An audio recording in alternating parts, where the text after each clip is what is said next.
Welcome back, students. In previous lecture, I told you about leakage and injection, but in a very short way. Now I explain you what is leakage and what is injection. Leakage means leak होना. Leak किसका होना? Income का leak होना. Leakage का दूसरा नाम withdrawals भी होता है. विड्रॉ करना, निकालना. ठीक है. इकोनॉमी में कुछ ऐसे कंपोनेंट्स होते हैं which withdraw income, which reduce the income of the economy, जो इकोनॉमी की इनकम को कम करते हैं. These components are called withdrawals और लीकेजेस. फॉर एग्जाम्पल, अगर आप घर पर सेविंग करके रखते हो तो वो सेविंग आपके लिए एक विड्रॉल और लीकेज बनेगी. लेकिन यही सेविंग अगर हम बैंक में कर देते हैं, that will turn into investment because it create much more money by adding interest rate. Clear? So leakage is saving in the at home.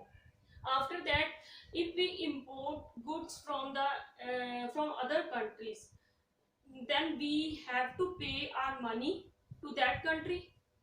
अगर हम इन्वेस्टमेंट का इंपोर्ट कर रहे हैं तब भी मतलब एक फॉर द टाइम बीइंग हमें उनको पे करना पड़ेगा.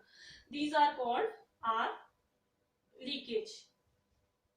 नो डाउट वो इन्वेस्टमेंट वो हमारे लिए, अगर हम लोग कोई मशीनरी मंगवा रहे हैं तो वो हमारे लिए एक इन्वेस्टमेंट का पार्ट होगी, क्योंकि वो अगर हम इनकम उस पर स्पेंड कर रहे हैं तो वो हमें many more time income generate करेगी.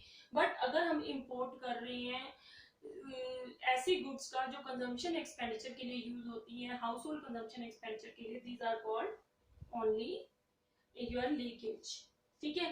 एंड सिमिलरली, अगर गवर्नमेंट हमसे टैक्स चार्ज करती है तो टैक्स हमारी इनकम का आगे पार्ट को रिड्यूस कर देता है, तो टैक्स हमारे लिए क्या होगा?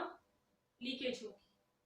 क्योंकि टैक्स, अगर गवर्नमेंट हमसे टैक्स चार्ज करती है तो government is not obliged to tell you at which expenditure, at which you can say किस पार्ट पर गवर्नमेंट इन टैक्सेस को यूज कर रही है.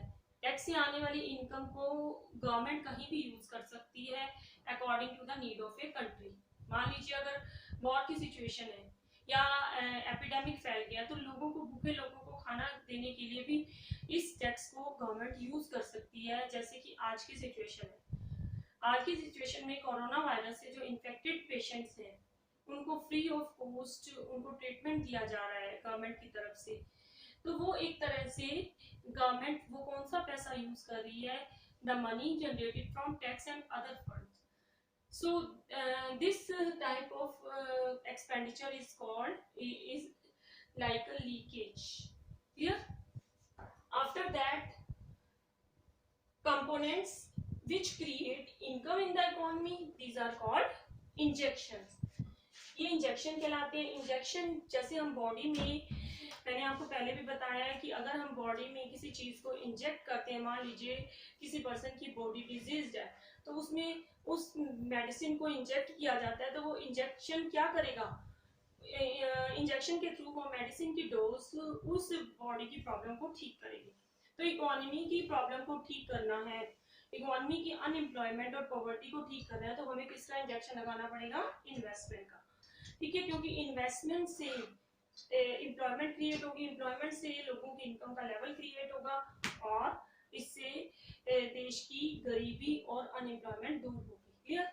सिमिलरली एक्सपोर्ट्स, अगर हम फॉरेन कंट्रीज में अपना माल बेचते हैं, इट मींस फॉरेन कंट्री वाले हमारे प्रोडक्ट की डिमांड कर रहे हैं, तो यहाँ प्रोडक्ट ज्यादा प्रोड्यूस होगा, इट मींस एम्प्लॉयमेंट क्रिएट होगी और लोगों की इनकम का लेवल क्रिएट होगा, देश की income many more times increase होगी.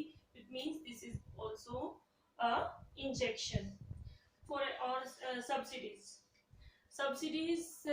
given to a producer, this is called your injection. Clear? आप ये नहीं कहोगे कि जो एलपीजी पर सब्सिडी दी जाती है मतलब उसको हम इंजेक्शन लें या कुछ है. यहाँ सब्सिडीज वो हैं, वो पार्ट जो कि प्रोड्यूसर सेक्टर प्रोडक्शन एक्टिविटीज पर खर्च करता है, that is called injection in the economy. Clear? This was the last topic of your chapter, and this chapter is completed. In the next lecture we will start our third chapter. That is national income and related aggregate.